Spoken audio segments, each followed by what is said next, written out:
Da-da-da! Back by popular demand. There's so much story I could tell you about these two people, about my love affair with Jed, about... that's not true. One of our best friends, my wife and I here, and I'm just going to start crying if I start talking about them, so I'm sorry, guys. I can't tell you anybody anything more about you guys. Just come on stage, Vicki and Taufer. All right, go ahead. We've never been told to picture people in their underwear, but I tend to do that on my own anyway. Becker, you're looking really good, by the way. Sweet thong.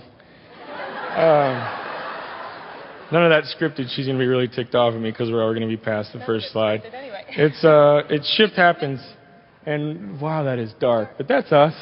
We started our little shindig about 17 and a half years ago, and it all began at a little soiree that I decided to have at my house. Jed was going after one of my friends. I did go after one of her friends. That's us too. Sort of. Dark again, but we're kind of hippie eyes there. We weren't good kids back in those days. But we did shift. We shifted. Yeah, we did shift. Oh, the whole program's called Shift Happens. Vicki just likes to say shift a lot during the program, so she kind of gets an excuse to sound like she's swearing. But that's us. That's a little bit brighter. And she came after me, and which was a huge shift in my life because I was the dude. Why wouldn't I? Look at you. I was the dude in the desert. Wow, I'm thin. And shift happens. You get bigger, babe. Yeah. More to love. I did get a lot bigger. But anyway, I thought that was going to be my biggest shift, but they just kept coming. Because over time, we started doing the right thing. And that was to basically see the world for what it is, past our own little bubble in Morton, Illinois, because we're kind of sheltered there.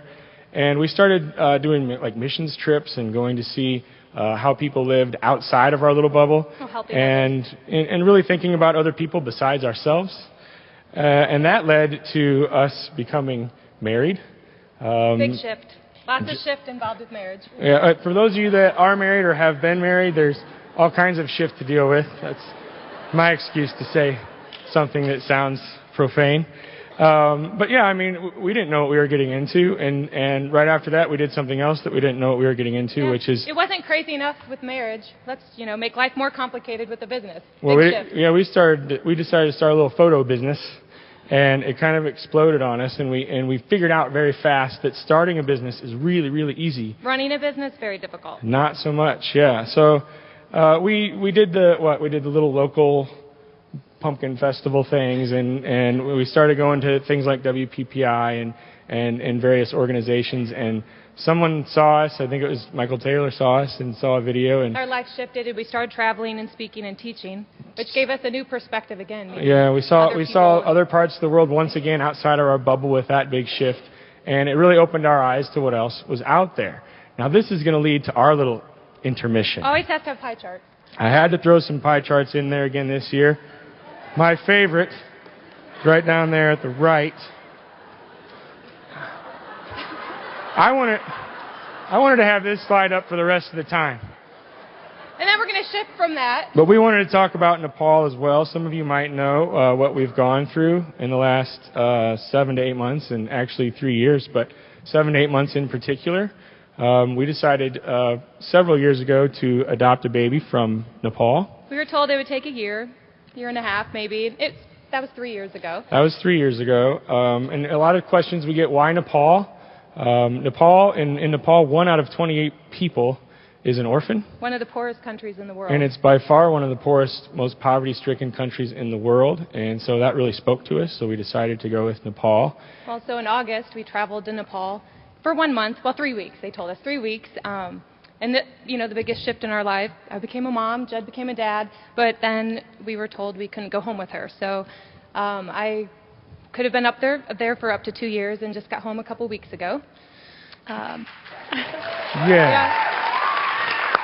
Definitely my biggest shift, well, I went through lots of shift in Nepal. My biggest shift, was going actually from Nepal to like Vegas. That's like complete opposite spectrums of the world, but my daughter's loving it. Yeah, she does love all the lights. But in Nepal, I had lots of opportunities, rather than just whine and complain, to work with a lot of nonprofits and schools and organizations to donate our time and services to that. The second to last slide is you're going to see prayer flags. And we have that up there really to thank everybody for their love and their support and the prayers that got us through this, because it was really... The photography industry just blew our mind. It was really some of the worst time in my life, and it was because of people like you guys out there that sent us emails and words of encouragement that helped us bring this little girl home. Well, and our biggest shift in our lives, our daughter, and just even to see the image of her from the orphanage to now has just been a huge change. Yeah, she is. There she is. Nima.